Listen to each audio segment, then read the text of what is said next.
But Dr. Kaiser, we want to start with a question from a pastor because we're talking about the literal interpretation of Genesis 1 and 2 and what does the word day mean. And in reading some of your books, Dr. Kaiser, he says, I'm saddened that Dr. Kaiser has opted to follow the kind of reasoning that weakens the faith in the Scriptures. There's this reinterpretation and weakening in the Scripture, for what reason? Seemingly to make the Bible and evolutionary science find some common ground. That is a shame. Now, how do you respond to these folks when you've said over and over again, you're trying to give a literal interpretation of the text apart from science? Say it again and talk to this pastor's heart. Well, thank you, John, and thank you, Pastor, for your concern for me, first of all. But I've got to tell you, the Bible made me do it. I am only trying to understand what the text says. I have no agenda.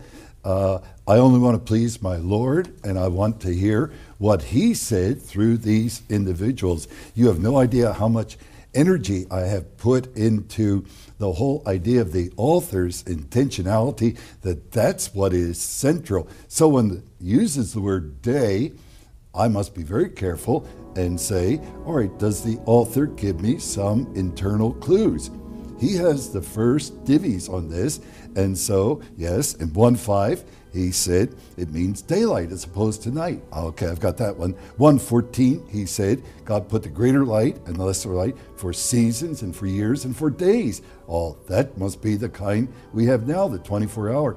Then he summarizes the whole thing and he says, when he did all of this, or in the day that he did all of this, which are 6 preceding ones, that God finally concluded and rested. So no reinterpretation. I think that's anathema. I think that is pity. And I wouldn't want to reinterpret it or even take my interpretation and say, well, a day is a day. I know what days are. And say my idea of day must prevail.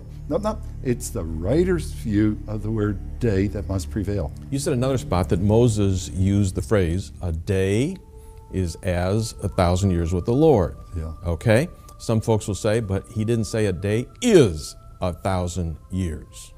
And that's correct. It really doesn't say it's equivalent.